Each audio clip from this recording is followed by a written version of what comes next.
ম্যাচটাকে কি best versus best বলা যায়? দুটো টিমই তাদের লাস্ট দুটো ম্যাচ থেকে 1 পয়েন্ট কালেকশন করে এসছে।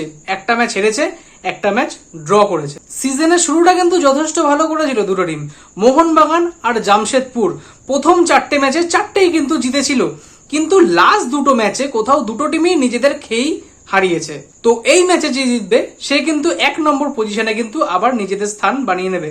কোথাও মোহনবাগান যদি এই ম্যাচটাকে ড্রও করে তাও কিন্তু মোহনবাগান 1 নম্বর স্থানে কিন্তু চলে যাবে, যেহেতু মুম্বাইয়ের থেকে মোহনবাগানের গোল ডিফারেন্সটা কিন্তু বেশি। তাহলে কার পাল্লা এই ম্যাচে ভারী?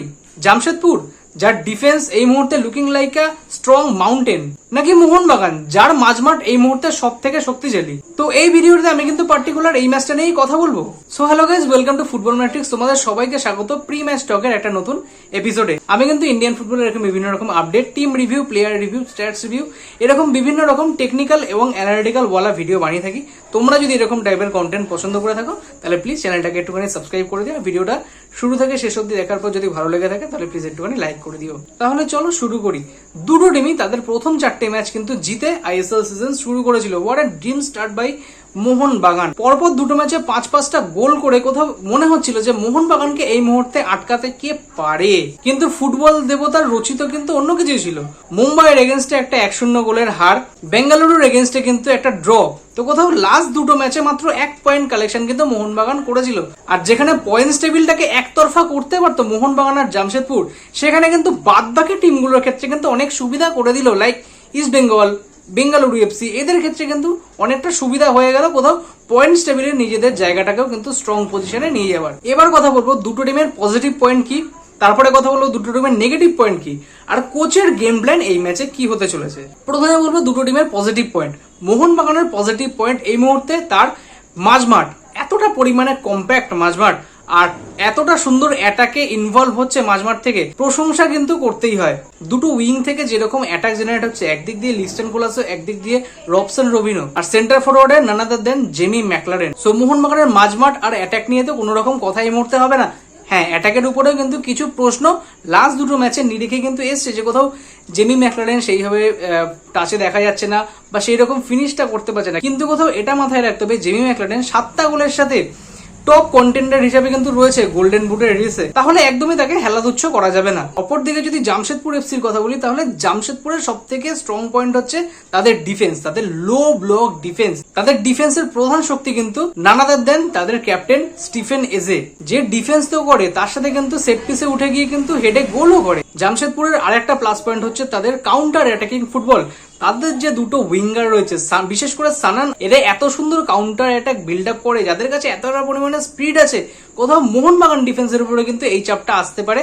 আমি যখন নেগেটিভ পয়েন্ট নিয়ে কথা বলবো তখন এই জিনিসটা নিয়ে ডিটেলসে কথা বলবো। এবার দুটো টিমের নেগেটিভ পয়েন্ট নিয়ে কথা বলি। প্রথমে জামশেদপুরের কথা বলি, যেহেতু জামশেদপুরের প্লাস পয়েন্ট নিয়ে অলরেডি কথা বললাম। জামশেদপুরের নেগেটিভ পয়েন্ট হচ্ছে তাদের মাঝমাঠ। আর এখন মাদি তালাল যখন মাঝমাঠ থেকে বেরিয়ে গেছে, মাদি তালাল যেরকম ইনজিওর ছিল তাদের লাস্ট দুটো ম্যাচে, সেই মাঝমাঠ কিন্তু পুরোপুরিভাবে এক্সপোজ হয়ে গেছিল জামশেদপুরের। মাদি তালাল যেই জামশেদপুরের মাঝমাঠ আর অ্যাটাককে খুব সুন্দরভাবে কিন্তু ক্রিয়েটিভিটি দিয়ে যোগ করে রেখেছিল, সেই মাদি তালাল যখন চোট পেয়ে বাইরে চলে গেল, তখন কিন্তু জামশেদপুরের মাঝমাঠ কিন্তু একদম ফ্লুক হয়ে গেল। মাদি তালাল এখন কি কন্ডিশনে আছে উই জাস্ট ডোন্ট নো। আমি হয়তো কালকে জানতে পারবো, কালকে জানলে কিন্তু আমি আমার কমিউনিটি ট্যাবে পোস্ট করে জানিয়ে দেবো। সো চ্যানেলটাকে কিন্তু সাবস্ক্রাইব করে রাখো এখনো পর্যন্ত যারা সাবস্ক্রাইব করোনি, আর এতটা যদি ভিডিওটা দেখে দেখো তাহলে প্লিজ একটুখানি লাইক করে দাও। জামশেদপুরের আর একটা নেগেটিভ পয়েন্ট হচ্ছে তাদের ডিফেন্সিভ মিডিও জোন, যেখানে প্রণয় হালদারের মতন একটা ডিস্ট্রাকটিভ ডিফেন্সিভ মিডফিল্ডার কিন্তু অপারেট করে, যে যখন খুশি তখন অনায়াসে কিন্তু কাট দেখে মানে টিমকে একদম বিপাকে ফেলে দেয়, যার জন্য কিন্তু অপোনেন্টের অ্যাটাকের এক্সট্রা প্রেশার কিন্তু জামশেদপুরের পুরো ডিফেন্সের উপরে আসে। তো মাঝমাঠ জামশেদপুরকে কম্পেয়ার করতে হবে, নাহলে কিন্তু মোহনবাগানের এগেনস্টে ম্যাচে কিন্তু খুব সমস্যায় পড়তে হবে জামশেদপুর। অপরদিকে মোহনবাগানের যদি নেগেটিভ পয়েন্ট বলি, তাহলে মোহনবাগানের নেগেটিভ পয়েন্ট এই মুহূর্তে যেটা হচ্ছে সেটা হচ্ছে ডিফেন্স। ডিফেন্সে এত পরিমাণে স্পেস ক্রিয়েট হয়ে যাচ্ছে। আমি একটা ফুটেজ দিচ্ছি, ফুটেজটা খুব ভালো করে দেখলে তোমরা বুঝতে পারবে যে মোহনবাগান হাইলাইট ডিফেন্স খেলছে, কিন্তু অপোনেন্ট যখন তার কাউন্টার বেস ফুটবলে বারবার কিন্তু এগিয়ে যাওয়ার চেষ্টা করছে, তখন কিন্তু একটা যে গ্যাপটা তৈরি হচ্ছে অ্যালবার্টো রড্রিগেজ আর শুভাশিস বোসের মাঝখানে, এই গ্যাপটাতে কিন্তু অপোনেন্টের যে উইঙ্গাররা রয়েছে, স্পিডি উইঙ্গাররা রয়েছে, তারা কিন্তু সেই ডিফেন্সটাকে ভেদ করে চলে যাচ্ছে। ভিশাল গাইড সেভ করে দিচ্ছে, তার মানে এই না যে ভিশাল গাইড প্রত্যেকটা ম্যাচে সেম সেভ কিন্তু ভিশাল গাইড করতে পারবে। সো মোহনবাগান যদি তাদের ডিফেন্সকে কম্প্যাক্ট না করতে পারে, তাহলে কিন্তু জামশেদপুর ম্যাচে কিন্তু মোহনবাগানকে চাপে পড়তে হবে। তার কারণ জামশেদপুরের দুটো উইঙ্গার প্লাস তাদের স্ট্রাইকারের কাছেও এত পরিমাণে স্পিড রয়েছে, তারা কিন্তু অনায়াসে এই ডেডলাইন ভেঙে দিতে পারে মোহনবাগানের। এবার লাস্ট যেটা দেখবো সেটা হচ্ছে দুটো কোচের গেম প্ল্যান কি হতে চলেছে। আমরা জানি যে মোহনবাগান বা তার সার্জিও লোবেরা তার গেম প্ল্যান অ্যাকচুয়ালি কি হতে চলেছে। অল অ্যাটাকিং ফুটবল সে অবশ্যই খেলতে চাইবে। তার লাস্ট দুটো ম্যাচ থেকে একটা পয়েন্ট কালেকশন হয়েছে, টপ অফ দ্য টেবিলে বজায় থাকার জন্য মোহনবাগানকে এই ম্যাচে জিততেই হবে। সেই আশা নিয়ে যখন সার্জিও লোবেরা তার টিমটাকে সাজাবে, অবশ্যই এটাই বলা থাকবে যে আমাদের কিন্তু এই ম্যাচ থেকে 3 পয়েন্ট নিয়ে আসতে হবে। কিন্তু অতটা সহজ হবে না, কারণ ম্যাচটা হচ্ছে জেআরডি টাটা কমপ্লেক্স জামশেদপুরের ঘরের মাঠে কিন্তু মোহনবাগান কালকে খেলতে যাচ্ছে। তো কোথাও মোহনবাগান কিন্তু অল অ্যাটাকিং ফুটবল কিন্তু খেলার চেষ্টা করবে, যেহেতু জানে যে মাঝ মাঠে কিন্তু জামশেদপুর অতটা শক্তিশালী নয়, তাই বিল্ড আপ প্লে থেকে শুরু করে ক্রমাগত কিন্তু অ্যাটাক বিল্ড আপ করার চেষ্টা কিন্তু মোহনবাগান মাঝ মাঠ থেকে করবে। কোথাও জামশেদপুর ডিফেন্সের উপরে একটা এক্সট্রা প্রেশার দেওয়ার অবশ্যই চেষ্টা করবে, যাতে জামশেদপুরের ডিফেন্স খুব তাড়াতাড়ি যাতে ভেঙে যেতে পারে আর মোহনবাগান লিড নিয়ে ম্যাচটাকে কোনো রকম ভাবে ফিনিশ করতে পারে।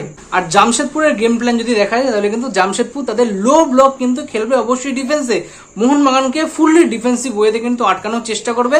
আর সুযোগ পেলে কাউন্টার অ্যাটাকিং ফুটবল কিন্তু জামশেদপুর খেলতে পারে, কারণ তাদের কাছে অলরেডি দুটো স্পিডি উইঙ্গার রয়েছে, সানান, রাফায়েল মেসি, বাউলির মতন প্লেয়ার রয়েছে। আর যদি মাদি দালাল কালকে ফেরত চলে আসে, তাহলে এই টিমের অ্যাটাকে কিন্তু আরো একটা জৌলিশ কিন্তু কালকে অ্যাড হয়ে যাবে। তো তোমাদের কি মনে হচ্ছে, ম্যাচটা কি বেস্ট ভার্সেস বেস্ট বলা যায়? তোমরা কমেন্ট সেকশনে অবশ্যই জানাও। ভিডিওটা কেমন লাগলো সেটা জানাতে কিন্তু ভুলো না, তোমাদের যা যা মতামত সেটা কিন্তু কমেন্ট সেকশনে জানাতে ভুলো না।